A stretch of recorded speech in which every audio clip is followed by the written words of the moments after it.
बांग्लादेश की पूर्व प्रधानमंत्री शेख हसीना को भारत आए 25 दिन बीत चुके हैं। ऐसे में कुछ सवाल हर किसी के जहन में हैं। मसलन ये कि शेख हसीना कब तक भारत में रुकेंगी? क्या 1975 की तरह भारत उन्हें लंबे समय तक शरण देगा? अगर ऐसा हुआ तो दोनों देशों के बीच साल 2013 में हुई प्रत्यर्पण संधि का उल्लंघन तो नहीं होगा। शेख हसीना के भारत में रुकने से बांग्लादेश के साथ भारत के रिश्तों में तलखी तो नहीं आएगी? इस वीडियो में हम आपको बता रहे हैं शेख हसीना की बांग्लादेश वापसी से जुड़े 4 अहम सवालों के जवाब। नमस्कार, मेरा नाम है फरीद अली और आप देख रहे हैं TV9 डिजिटल। आरक्षण के मुद्दे पर जारी हिंसा के बीच 5 अगस्त 2024 को बांग्लादेशी प्रधानमंत्री शेख हसीना और उनकी बहन ने बांग्लादेश छोड़ दिया। उधर राष्ट्रपति मोहम्मद शहाबुद्दीन ने संसद भंग कर दी। बांग्लादेशी आर्मी चीफ जनरल ने अंतरिम सरकार बनाए जाने का ऐलान कर दिया। बांग्लादेश में अंतरिम सरकार का गठन हुआ।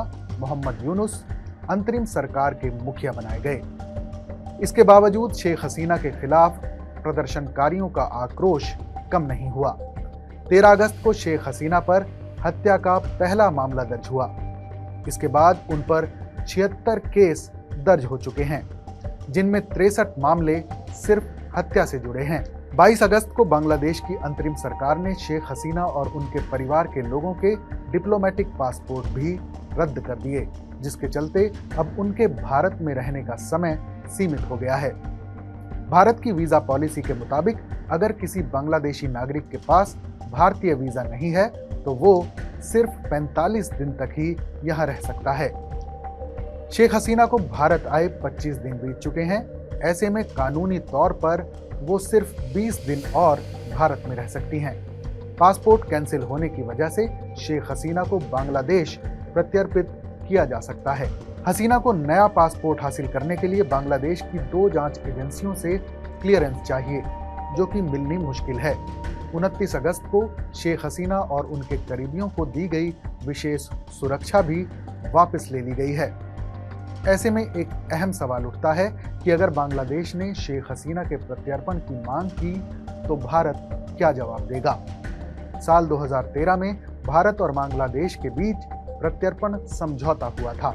इस समझौते के तहत दोनों देश एक दूसरे के यहाँ पनाह ले रहे भगोड़ों को लौटाने की मांग कर सकते हैं। हालांकि इसमें एक पेच ये है कि भारत राजनीति से जुड़े मामलों में किसी शख्स के प्रत्यर्पण से इनकार कर सकता है, लेकिन अगर उस शख्स पर हत्या और किडनैपिंग जैसे संगीन मामले दर्ज हैं तो उसका प्रत्यर्पण नहीं रोका जा सकता। चूंकि शेख हसीना पर आपराधिक मामले दर्ज हैं, इन्हें आधार बनाकर बांग्लादेश की सरकार हसीना के प्रत्यर्पण की मांग कर सकती है। साल 2016 में इस प्रत्यर्पण समझौते में संशोधन हुआ था।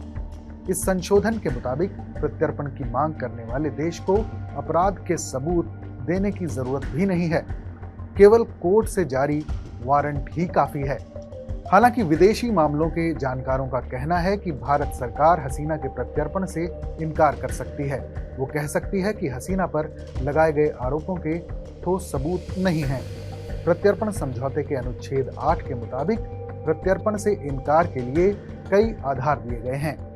ऐसे मामले जिनमें आरोप साबित करने के लिए पर्याप्त सबूत नहीं हो या फिर ये सैन्य अपराधों से जुड़े हों तो प्रत्यर्पण से इनकार किया जा सकता है। भारत बांग्लादेश प्रत्यर्पण संधि के अनुच्छेद 7 के मुताबिक कोई देश प्रत्यर्पण की मांग को नामंजूर कर सकता है। इसके बदले वो अपने यहाँ उस शख्स के खिलाफ मुकदमा चलाने की बात कर सकता है। हालांकि ऐसा करने से दोनों देशों के संबंधों में दरार जरूर आ सकती है।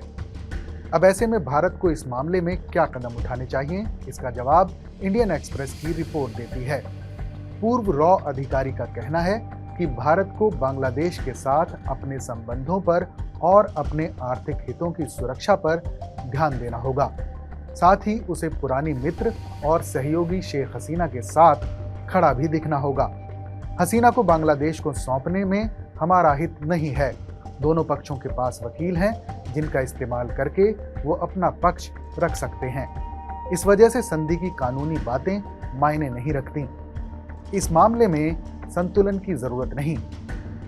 बांग्लादेश में ऐसे तमाम लोग हैं जो भारत के साथ अच्छे संबंध चाहते हैं।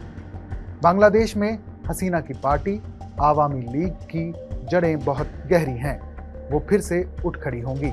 इंडियन एक्सप्रेस की उसी रिपोर्ट में एक पूर्व डिप्लोमेट का कहना है कि शेख हसीना के खिलाफ बांग्लादेश में केवल एफआईआर दर्ज हुई हैं। अभी मामलों की तहकीकात होगी, फिर चार्जशीट फाइल होगी। इसके बाद प्रत्यर्पण को लेकर वहां की अदालत कोई फैसला लेगी। फिलहाल इस मामले में किसी भी निष्कर्ष तक पहुंचने में काफी वक्त लगने वाला है। बांग्लादेश में फिलहाल अंतरिम सरकार है। उसके बयानों से भारत को खास फर्क नहीं पड़ना चाहिए।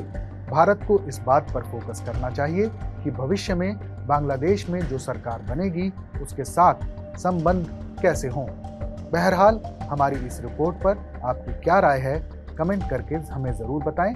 बाकी देश और दुनिया की तमाम बड़ी खबरों के लिए देखते रहें TV9 भारतवर्ष डिजिटल।